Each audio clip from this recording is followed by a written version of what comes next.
Now, you know what is a sentence? Sentence is a set of words containing a subject and predicate. You know what is subject and what is predicate. We have done it earlier. It consists of a main clause and sometimes one or more subordinate clause. Now here you are seeing few things that you need to learn it again or need to revise it again. Subject, as you know, subject is a doer. Subject, that is doer of an action, right? Predicate, the sentence has two parts. This is subject, this is predicate, in the middle there is a verb. So subject you have found, subject can be noun and pronoun. How to find subject? When you read a sentence, you will have to ask who or what, right? I need a pen. Who needs a pen? I. So I is a subject. Then verb comes, need, and then predicate, a pen. So inclusive of verb, the entire rest of the portion of a sentence is predicate. Please keep this in mind, because every time you will have to find subject predicate, right? So it consists of, now one more thing we are seeing, it consists of a main clause. What is a main clause? Main clause is not like, it's a sentence, it's a short sentence, or it can be part of a last sentence. So it has its own subject, its own predicate. That is the main clause. And what is subordinate clauses? Subordinate clauses are dependent clauses. What are the dependent clauses?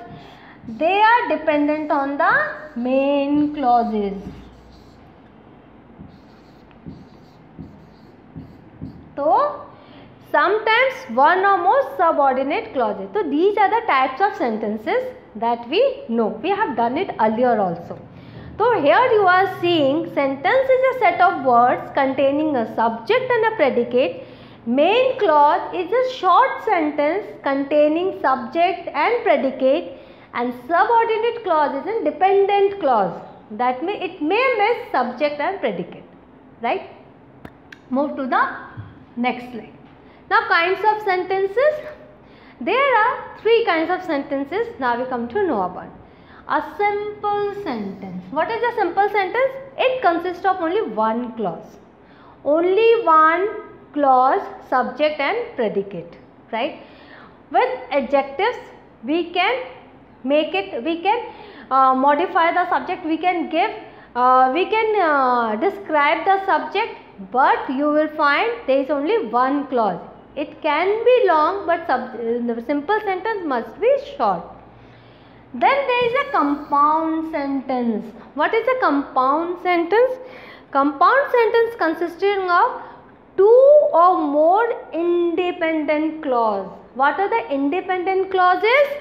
Independent clauses are the main clauses. Main clauses, just I have described earlier, main clauses, subject and predicate. Two or more independent clauses, and these clauses are joined by conjunction. Now comes the third type of sentence, that is the complex sentence. What is this? It has at least one independent clause and at least one dependent clause.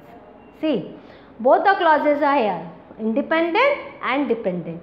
So this comes under complex sentence definition. So now it's very clear to you. Simple sentence, only one clause. Compound sentence, two main clauses. Complex sentence, one dependent clause, one independent clause. Now in this chapter with the examples I will describe each of the sentences. only with one example because the chapter is on compound sentences. The teacher punished the boy for disobedience. The teacher is a subject, punished is a verb, and from punished to disobedience we are getting predicate, right? You know, from verb till end part of the sentence we get predicate. So from here to here it is a predicate. So this is a simple sentence. Next, the building was destroyed by the earthquake, but the family was saved. So what you are seeing, till here to here it has its complete sense. The building was destroyed by the earthquake. Second, the family was saved. It has its own sense, subject and predicate. The building is a subject, verb is a, was is a verb, was destroyed is a verb, and by the earthquake, this till was to earthquake is a predicate. Here the family is a subject, was is a verb, and saved is, was till saved is predicate. So you are seeing these two, number 1 and number 2. These two are main clauses and these are connected by the conjunction but. So these two are independent clauses. They are not dependent on each other. Next, he confessed that he was guilty. He was guilty, main clause. He confessed that, dependent clause, subordinate clause. He confessed that means this part is a dependent clause and this part is an independent clause. Understood now? Hope it's very much clear to you. So he confessed that, because of that we are seeing it doesn't have its complete sense, and he was guilty is a main clause. Now we will move to the next slide. Have you understood what are the three types of sentences? With the example, it must be very crystal clear to you. Now next we are learning about compound sentences. Two main clauses connected by conjunction. A sentence having two or more main clauses is called a compound sentence. These are joined by a comma, that is punctuation mark, comma, semicolon, plus coordinate conjunction. For example, and, or, nor, but, for, etc. Example, he must not attempt to escape or he will be put to death. With this or, we have connected two main clauses and make it a one sentence, and this is a compound sentence. Next, coordinating conjunctions are easy to remember. Now this is very funny things to remember all the coordinating conjunction, and it's very easy way. Fanboys. If sometimes you forget what are the conjunctive words, you just remember the fanboys. Fanboys means F is for, A is and, N is nor, B is but, O is or, Y is yet, and S is so. These are all coordinating conjunctions that we use to join two main clauses. Now it has become so simple. Fanboys. Joe waited for the train, but the train was late. See, all the red part is conjunction, and these are the main clause and these are also the main clause. Two main clauses and this is a conjunction. Main clause, main clause. My husband was working, so I went. He finished his exercise and went for shopping. He worked hard yet did not succeed. He did not borrow the money, for it was not the right thing to do. Next, now we use punctuation marks also to do this. So with the semicolon and the commas we join two sentences. The moon is full, the stars are out. See, this is a description of a night. The moon is full, the stars are out. So with the semicolon, these two are main clause. The moon is full, the stars are out. These two are main clause having subject and predicate. With the semicolon, we have joined it. Call me tomorrow. I will give you my answer then. Then I will give you my answer then and call me tomorrow. I'll be glad to help you. Besides, I love to cook. So in this way, with semicolon, you are seeing how we are connecting to compound sentences. Sometimes relative pronoun or relative adverbs join the clauses. Not only semicolon, not only the coordinating conjunction. Sometimes relative pronoun and relative adverbs also join the clauses. For example, yesterday I met Mohan who gave me a letter for you. Now Mohan who gave me a letter for you. Who gave me a letter? Here who is for Mohan. So in a connectivity, in continuation who has come. So we are seeing it as a relative pronoun. I talked him in the morning when we walked together. This is what? Relative adverb. When we walk together.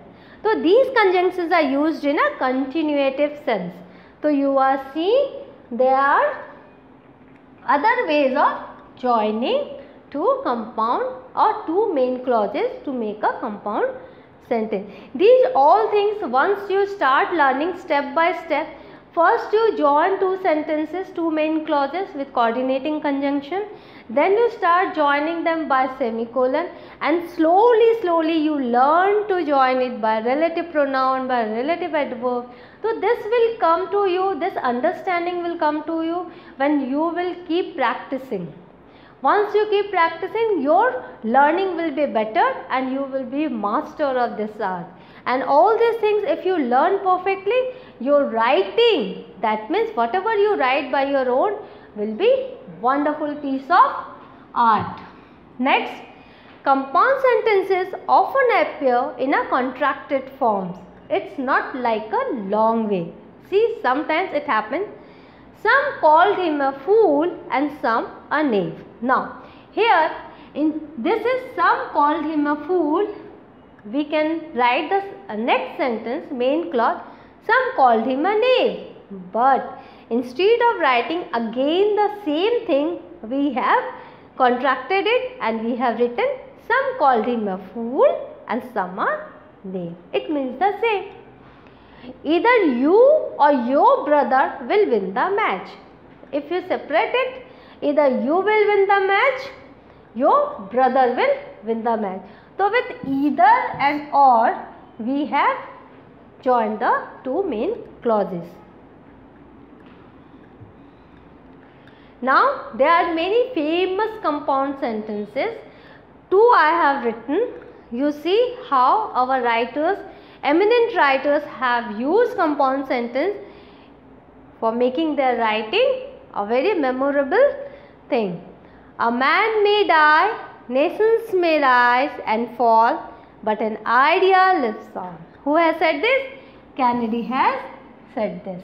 See, with comma, we have added, and with this conjunction, we have added, a man may die, nations may rise and fall, but an idea lives on. You are seeing more clauses, three main clauses. 1, 2, 3. All these things are joined by comma and by but. Next, trust but verify. The trust, complete itself, finite verb, trust. Verify, you will have to verify. Trust but verify. Who has told this? Ronald Reagan has told this. So in this way, we are seeing compound sentences are very much in common use, and we can learn the art of joining the sentences, simple sentences, two or many main clauses by learning this art. So, what did we learn today? We have learned what is sentence, what are the types of sentences, and what is a compound sentence. In the next class, we will do something more interesting. Till then, you go on revising all these things, find compound words, try to join main clauses and make your learning perfect. Till then, goodbye and thank you.